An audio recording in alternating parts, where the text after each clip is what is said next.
guys, welcome to my YouTube channel again. And then for today's video, mag-unbox ulit tayo ng panibagong item, which is the Rakk lamang. Ayan, kita nyo siya.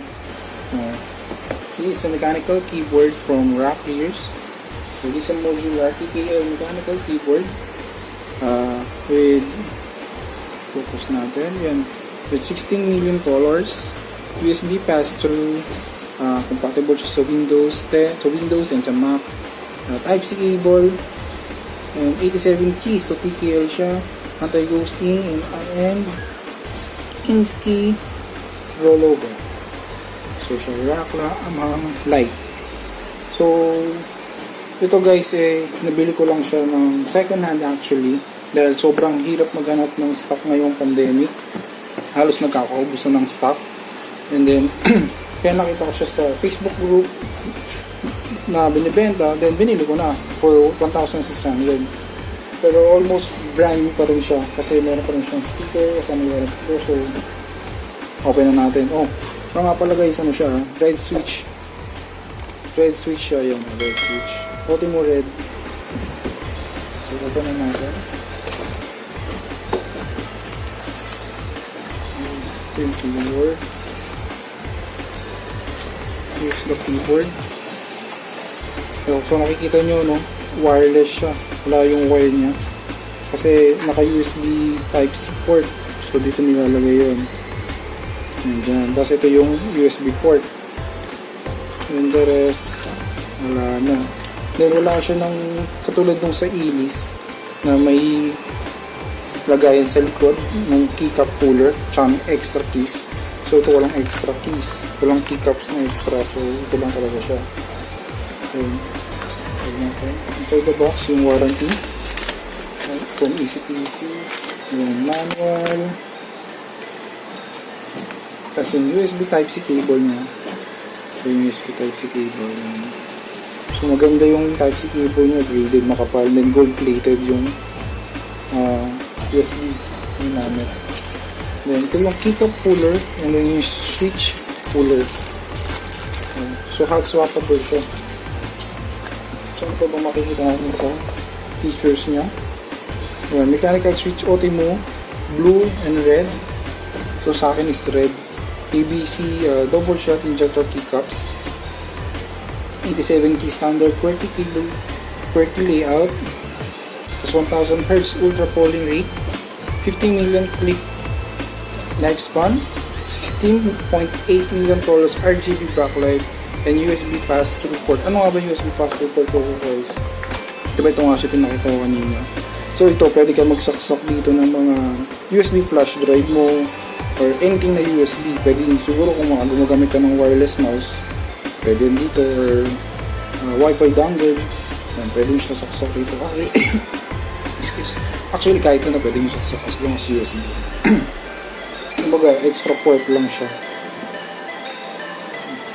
Then, multimedia key support with FN keys, yung support niya, yung controls niya, yung Type-C braided cable.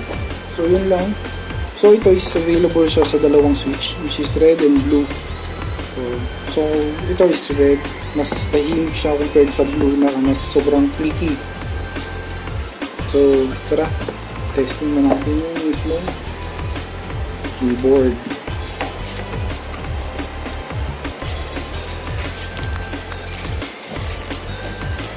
So yan, nasalpa ko na siya, nalagay ko na siya. Ngayon, testing natin. So bumukas ka agad yung may pieces niya. Ito yung pieces. So hindi siya ganun kaingay, no? Hindi siya ganun sa sobrang clicky katulad nung sa blue. So mas kung compare ko siya na parang mas tahimik ng konti sa yellow switch. Kasi meron din akong Rakk release na yellow Gateron. So gagawa ko ng addition ng another video para comparison lang ng about ng dalawang yellow Gateron ng Rakk release tsaka nitong red switch ng Rakk lamang Lite. So ang difference din nito is Rakk lamang Pro ng tsaka ng Lite is yung yung Pro is pwede mo siyang gamitin ng wireless. So meron siyang Bluetooth connection. So tsaka napapagawa nga siya ng cover. Pero halos wala na, yun na lang yata. Then tignan natin yung mga mga function keys tsaka mga colors na available. Ito yung mga switch. Ito yung mga sa manual, makikita mo yung mga shortcut ng kulay na controls niya sa kulay. So tara, testing natin.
Yung mga lighting effects niya, no? Yung mga shortcut. Pero pwede ka naman mag-download ng Rakk tuners from Lamp ang Lite dun sa Rakk Gears na website. Pwede mo i-download yun doon para mas makontrol mo, mas ma-customize mo yung kulay na gusto mo dun sa keyboard. Then, para sa nga ba itong parang scroll na to. Ito para sa pagka nakalock to or pag naka-on off yan, nakokontrol nito is yung volume ng iyong computer. So pag ito nakabukas, yan, ang nakokontrol mo is yung brightness ng ilaw ng keyboard. So makikita mo pag in-scroll down po, humihina, lumalakas.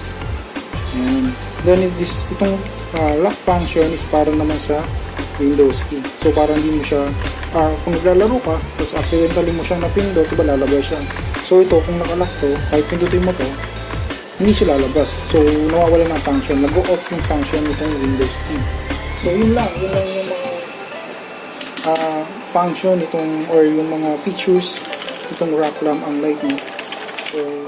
So, tatanungin ako kung sulit ba si Rakk Lamp ang Lite. So, syempre, for me, sulit siya dahil sa isa sa shop na nakamurang keyboard ngayon, na mechanical keyboard ngayon na makikita niyo sa market. And so, sobrang in-demand niya. Nagkakabusa talaga siya ng stock. Sobrang hirap maghanap ng stock ngayon. Kahit si PC, wala silang stock. Sobrang tagal. Kahit si Ilis, sobrang tagal nila maglabas ng stock dahil siguro sa pandemic, baka wala silang mga delivery. And so, on my next video, gagawa tayo ng comparison video ng Rakk Ilis versus Rakk Lamp ang Lite. So, itong dalawa is pag-compare ko. This si Yellow Gatter na. Ayan, makinig nyo. Kasi ito.